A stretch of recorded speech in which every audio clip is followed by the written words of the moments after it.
Hi and welcome to another episode of PDA Dad UK. Before we go on, I want you to go, just hit like, hit subscribe and ring the bell so that you know when I've got new content coming on. We've got a very different type of episode this week, and the reason I wanted to do this is my daughter came to me the other day and she expressed just how much she's struggling with being autistic and identifying as autistic and what comes along with that.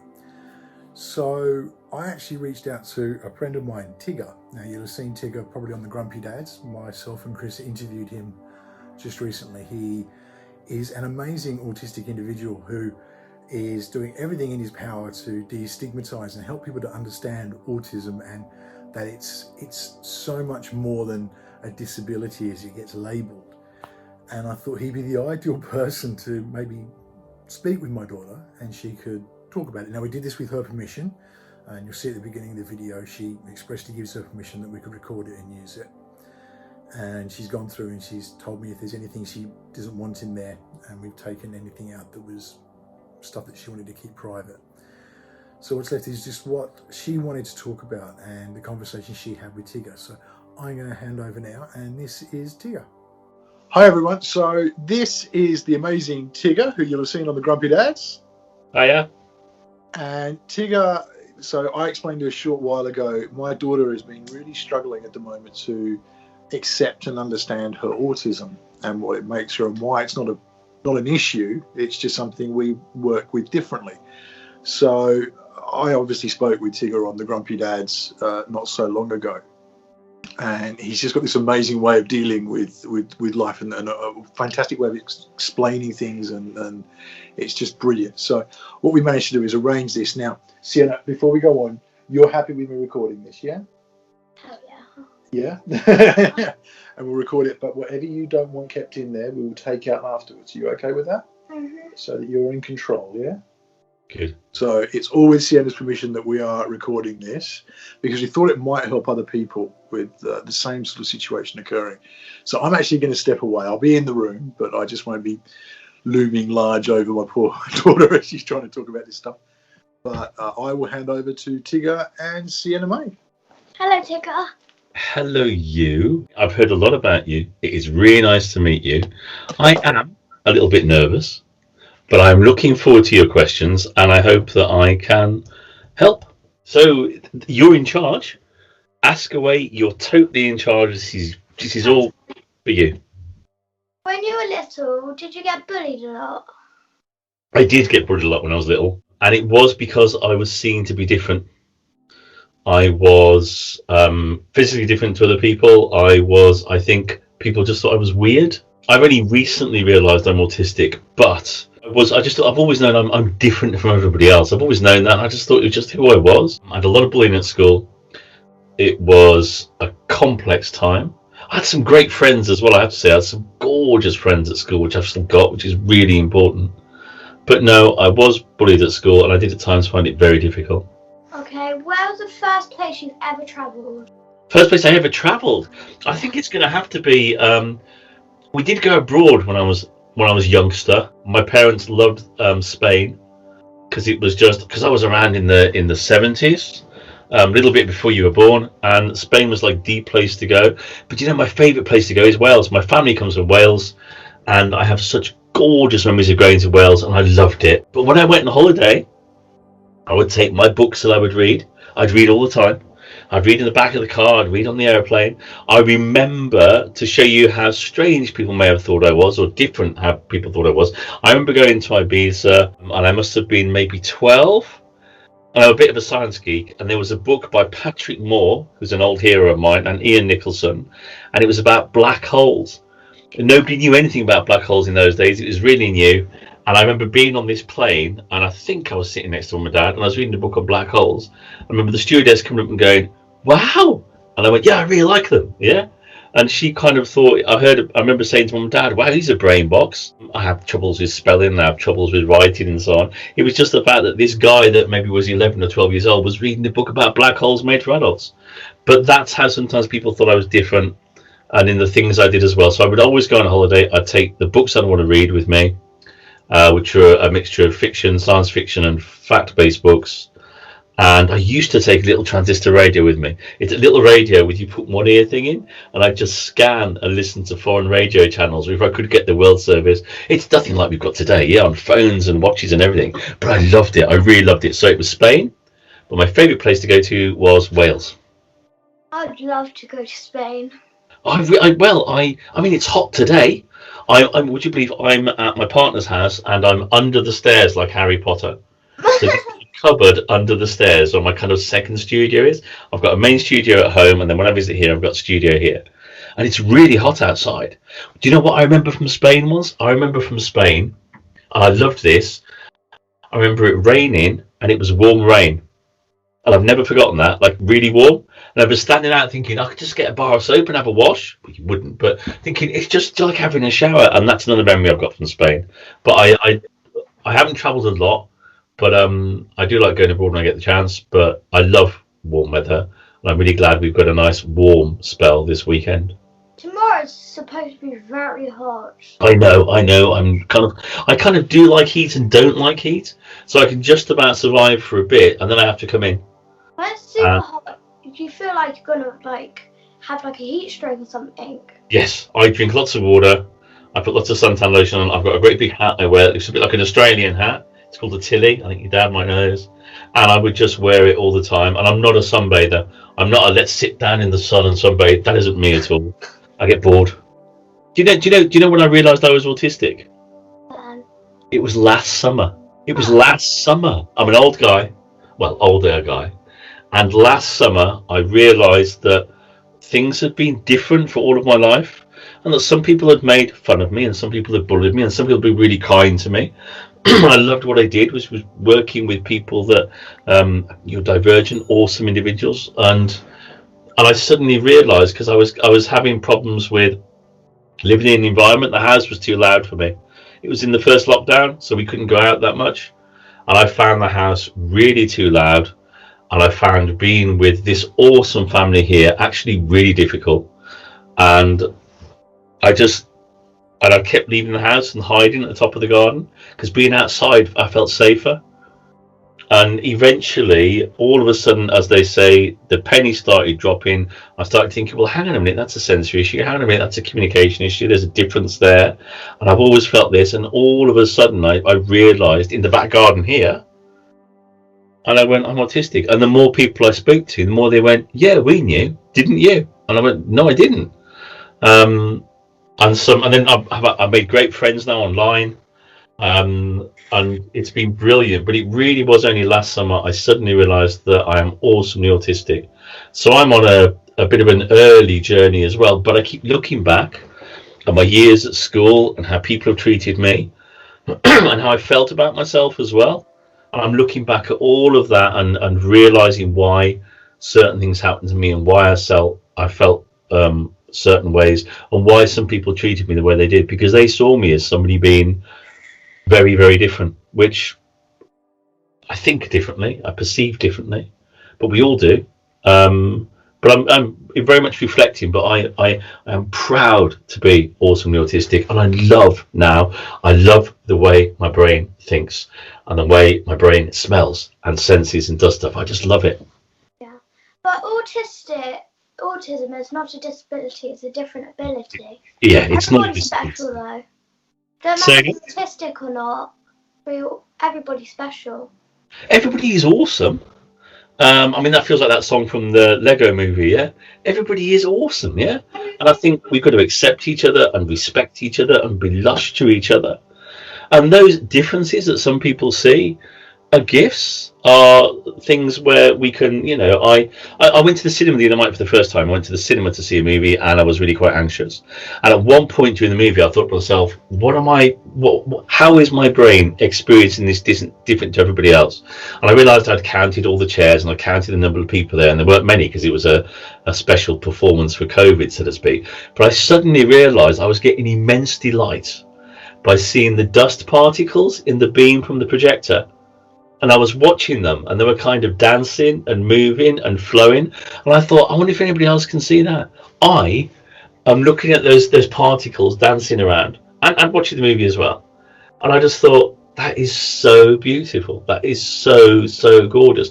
And I love do you get intense feelings when things are just so good and so awesome? Yeah. Yeah. What one for me is smell. Smell's really important to me. So I love smelling stuff.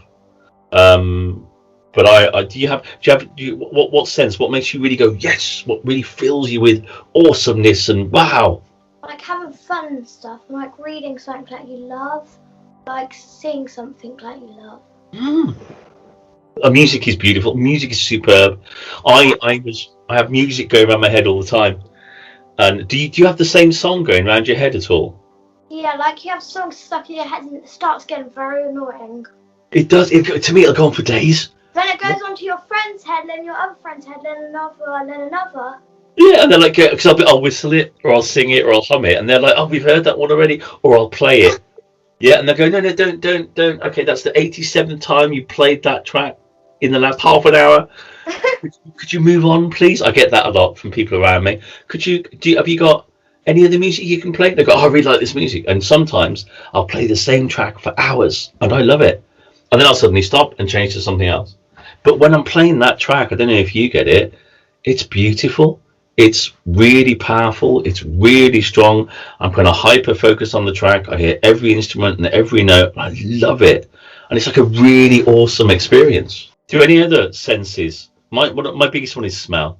I love smelling stuff. When people talk so loud, it just starts getting annoying. Like, when we have like a peaceful lesson, and then upstairs, the little ones are upstairs, and they start screaming their head off, and we have to go up there to shut them up. Then we go back down to our lesson, and they keep doing it, and it just starts getting annoying. In my office here, I've got these are noise reduction headphones, and when I really want to work, and it's because out there's a kitchen and a living room, so I come in here, but when I need to concentrate, I'll put those on and turn the button. I might listen to music, but I turn the noise reduction on so I can cut out the noise. I don't like sudden noise, a sudden bang. One of the things that made me realise that my brain was processing differently was this is an open plan house and there's kitchen cupboard doors there. And every time somebody banged a kitchen cupboard door, it was like somebody was shouting in my ear, and I got more and more anxious and more and more stressed. And in the end, I bought these little things to stop the doors from banging, and it made my life so much easier. So no noise. I don't like noise at all. Not at all. Do you have any foods that you like? I really like pizza, pasta, like different types of like. I really want to try like different types of Japanese candy. Japanese candy? I haven't tried them, but I really want to. Because I've seen things on YouTube where different people like buy different candies and they try them, but I'm really jealous because they look so good and I just want to try them. My partner's got her best friend is from Japan, and every so often they get sent from their family Japanese sweets.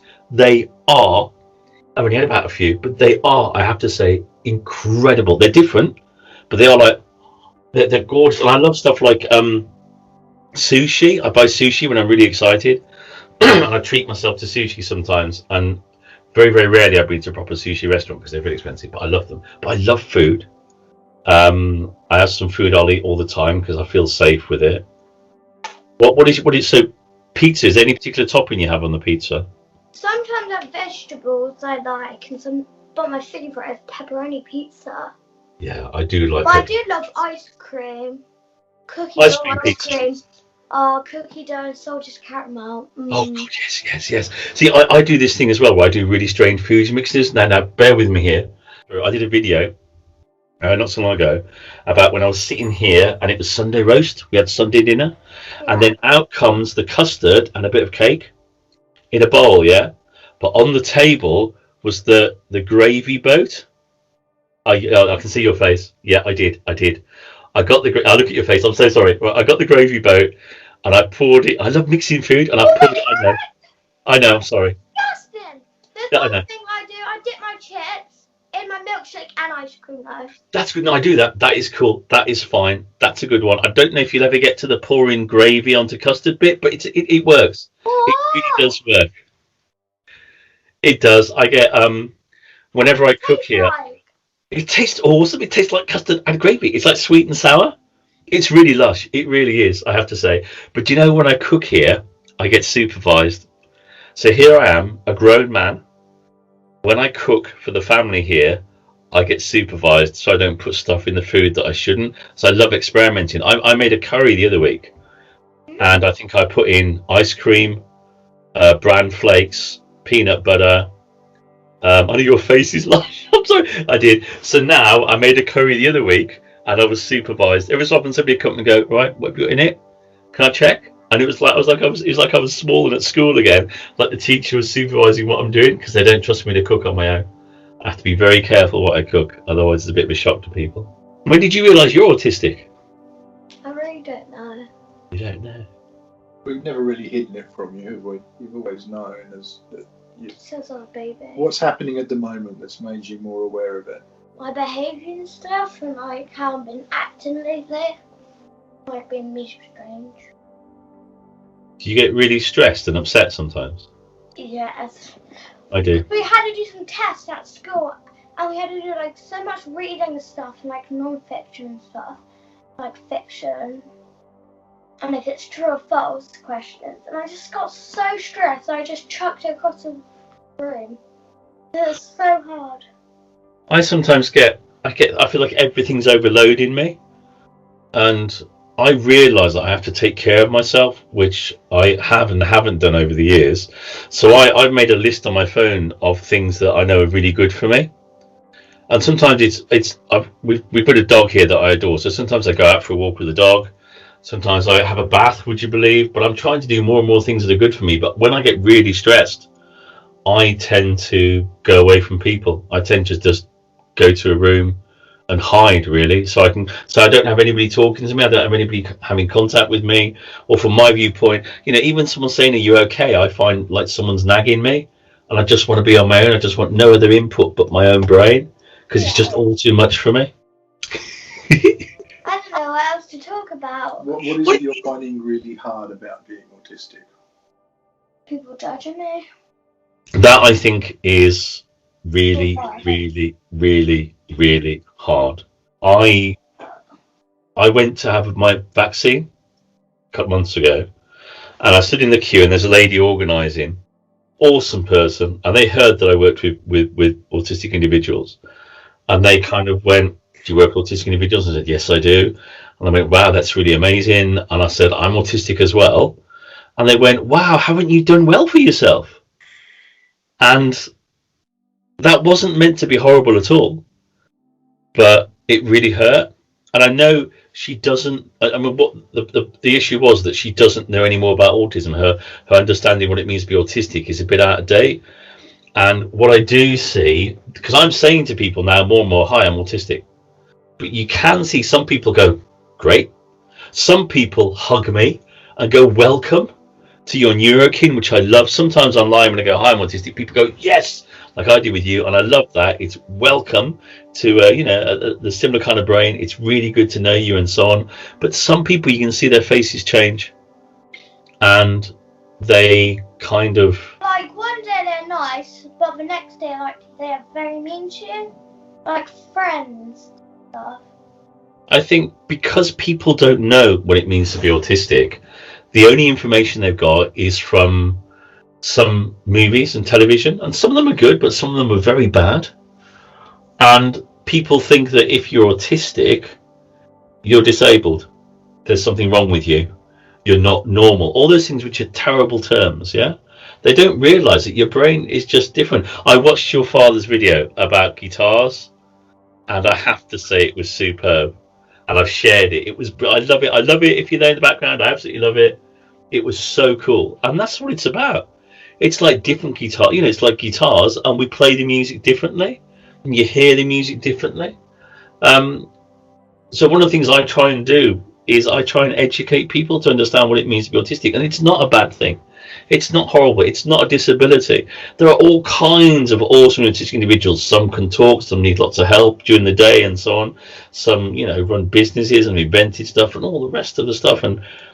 But the thing I find hardest is when people judge you, and when people do what I think they call box you, and they think of you differently in a negative way because you said you're autistic. And what I'm trying to do is I'm trying to say to these people, do you know what it means to be autistic? And then educate them somehow. picture of it I've shared, and I can put it on there. Okay. So ask if Tigger saw it, because I put it on the website, on the page, so he'll have seen it, I think. I did see it, the poster. And I think that's what we do. We have to let people know what it means to be autistic, for them to understand that it's lush. It's difficult some days, it's complex, I get tired. I'm like you, I get overloaded sometimes. People do things and it really gets on my nerves. I think I do things that really gets on people's nerves as well. This morning I woke up at 4:57 in the morning. I have so much energy, but then I'm half asleep. I wake up early, and then I get tired and I fall asleep again. I listen to radio dramas. I put one of my little buds in and I listen, and then I'll fall off to sleep to that voice. But no, like you, I have to do something sometimes to stop my brain from talking. My brain is always talking. It's always doing stuff.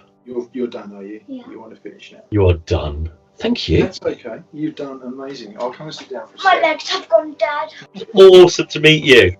Bye, Tigger. Oh, Bye. goodbye. Dad now. Thank you.